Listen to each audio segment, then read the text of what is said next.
ভারী বৃষ্টিতে ডুবে গেছে রাজধানীর বেশিরভাগ এলাকা। উত্তরাঞ্চল সহ বিভিন্ন জেলায় বন্যা পরিস্থিতির অবনতি। পেঁয়াজের কেজি 120 টাকা, কাঁচামরিচ আলু সহ সবজির বাজারও ঊর্ধ্বমুখী, ক্রেতাদের ক্ষোভ। নিজেকে সবার চেয়ে যোগ্য প্রার্থী দাবি করলেন বাইডেন, শেষ পর্যন্ত লয়ারের ঘোষণা।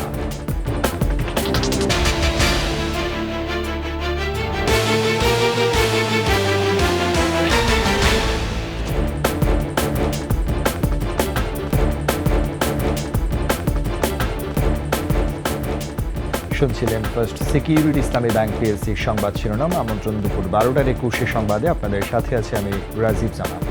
আর দর্শক, 21 টেলিভিশনের সংবাদ একই সাথে সরাসরি দেখতে পাবেন আমাদের ফেসবুক পেজ www.facebook.com/2124 অনলাইন। বৃষ্টি আর উজানের ঢলে দেশের উত্তর ও মধ্যাঞ্চলের বন্যা পরিস্থিতির আরও অবনতি হচ্ছে। বাড়ছে নদ নদীর পানি, নতুন নতুন এলাকা প্লাবিত হয়ে বাড়ছে বানভাসীর সংখ্যা। অবর্ণনীয় কষ্টে দিন কাটছে লাখো বানভাসীর। দেখা দিয়েছে বিশুদ্ধ পানির সংকটও। বন্যা পূর্বাভাস ও সতর্কীকরণ কেন্দ্রের তথ্য মতে 9 জেলা বন্যার কবলে। এদিকে সিরাজগঞ্জ, কুষ্টিয়া ও টাঙ্গাইলে বাড়ছে নদী ভাঙন। প্রতিনিধিদের সহায়তায় ডেস্ক রিপোর্ট।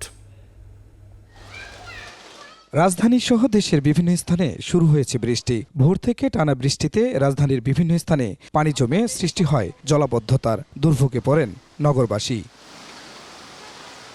2 সপ্তাহ ধরে জলমগ্ন কুড়িগ্রামের 4 শতাধিক গ্রামের 2 লাখ মানুষ।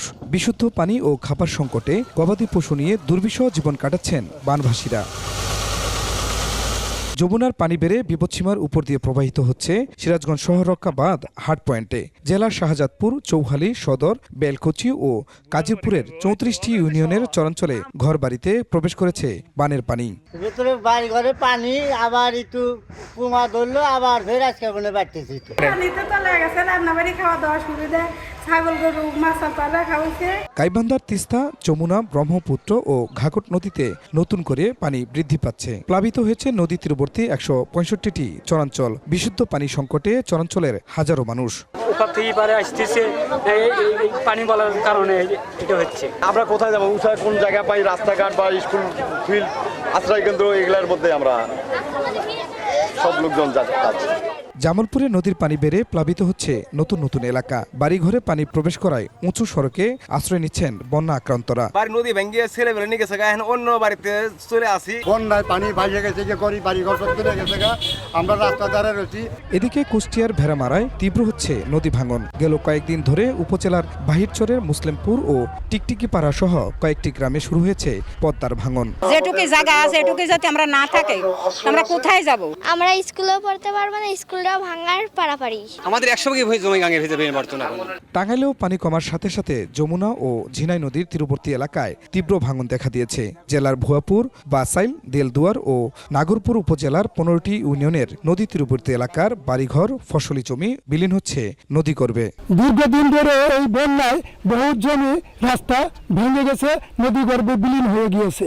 এই রাস্তা যদি ভেঙে যায় তাহলে 5-7 গ্রামের লোক চলাচল করা বন্ধ হয়ে যাবে।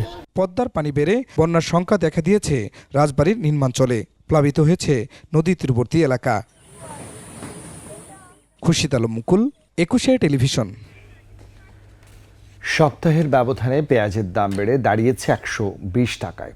এদিকে সব ধরনের সবজির বাজারও ঊর্ধ্বমুখী। স্বস্তির বার্তা নেই কাঁচামরিচ ও আলুর দামেও। তবে কোরবানি পরবর্তী আমিষের চাহিদা কিছুটা কম থাকায় স্থিতিশীল রয়েছে মাছ ও মাংসের দাম।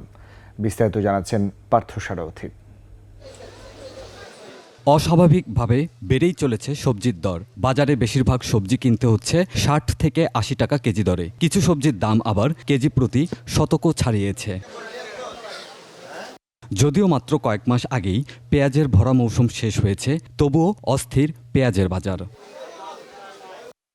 আদা রসুনের দাম কমলেও ওঠানামা করছে কাঁচামরিচ আর আলুর দাম।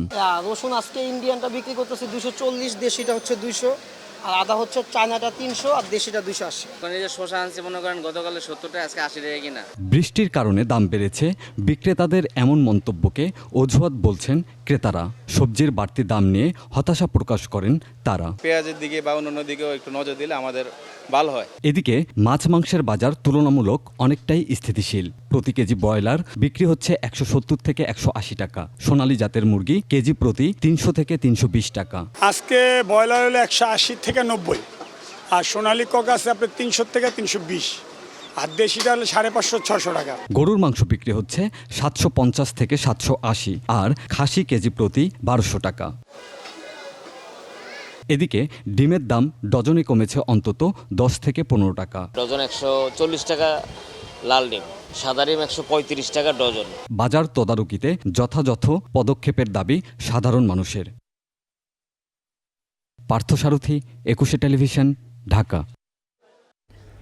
শর্ত ছাড়া বাংলাদেশকে চীনের ঋণ সুবিধা দুই দেশের ঘনিষ্ঠ বন্ধুত্বের অনন্য দৃষ্টান্ত বলে মনে করছেন বিশ্লেষকরা। তারা বলছেন, প্রধানমন্ত্রী শেখ হাসিনার চীন সফর খুবই সফল হয়েছে। চীন থেকে পাওয়া সুবিধার সর্বোচ্চ ব্যবহারেরও তাগিদ দিয়েছেন তারা। আরও জানাচ্ছেন প্রণব চক্রবর্তী।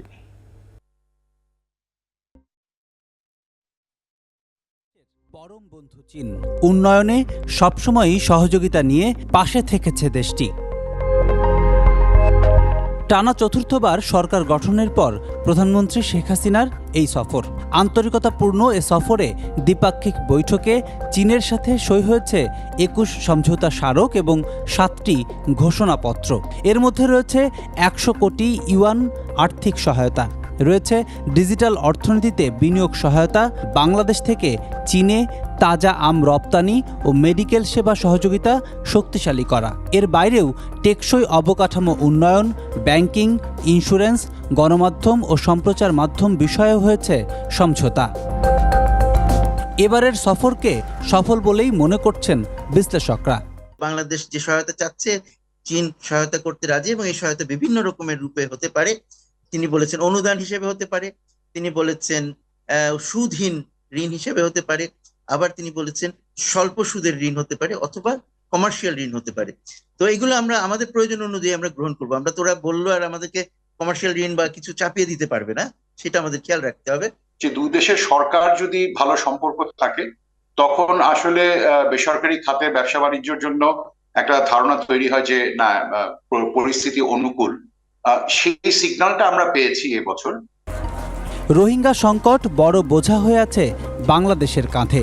তাদেরকে মিয়ানমারে ফেরত পাঠানোর ব্যাপারে চীনের সমর্থন বাংলাদেশের সাথে বন্ধুত্বেরই বহিঃপ্রকাশ। তাই সম্পর্কের ধারাবাহিকতায় নিজেদের আরও একনিষ্ঠ হওয়ারও তাগিদ দিচ্ছেন বিশ্লেষকরা। যে সহায়তা পাচ্ছি বা পাবো সেটা ঋণ হিসেবে আসতেছে, সেই ঋণটা কিভাবে শোধ করব সেটার ব্যাপারে আমাদের নিজেদের যথেষ্ট হোমওয়ার্ক করা থাকা দরকার, এবং আমাদের যে অভ্যন্তরীণ যে উৎপাদন সেগুলো বৃদ্ধি করা, আমাদের রপ্তানি বৃদ্ধি করা, এইগুলোর উপরে জোর দেওয়া খুব জরুরি। অনেক সংখ্যক চাইনিজ কোম্পানি এবং ব্যবসায়ীরা ছিলেন, বাংলাদেশ থেকে একটা বেশ বড় ডেলিগেশন গিয়েছে। এই দুটোর এই কানেক্টিভিটিটা আসলে আমাদেরকে হয়তোবা আগামী কয়েক বছরে বেশ অনেক কিছু হতে দেখবো আমরা। চীন, ইন্ডিয়া, আসিয়ান এবং অন্যান্য যে সার্কেল কান্ট্রিগুলো আছে, তাদের সাথে যত ট্রেড বাড়বে আমাদের জন্য সেটা ততই লাভজনক হবে। দ্বিপাক্ষিক বৈঠকে আন্তর্জাতিক ফোরামে দুই দেশের একসাথে কাজ করার সিদ্ধান্তকেও ইতিবাচক বলেই মনে করেন বিশ্লেষকরা। প্রণব চক্রবর্তী, একুশে টেলিভিশন, ঢাকা। শেষ করছি দুপুর 12টার 21 সংবাদ যাওয়ার আগে ফার্স্ট সিকিউরিটি ইসলামী ব্যাংক পেয়েছে সংবাদ শিরোনামগুলো জানাচ্ছি আরও একবার। ভারী বৃষ্টিতে ডুবে গেছে রাজধানীর বেশিরভাগ এলাকা, উত্তরাঞ্চল সহ বিভিন্ন জেলায় বন্যা পরিস্থিতির অবনতি। পেঁয়াজের কেজি 120 টাকা, কাঁচামরিচ, আলু সহ সবজির বাজারও ঊর্ধ্বমুখী, ক্রেতাদের ক্ষোভ। নিজেকে সবার চেয়ে যোগ্য প্রার্থী দাবি করলেন বাইডেন, শেষ পর্যন্ত লড়াইয়ের ঘোষণা।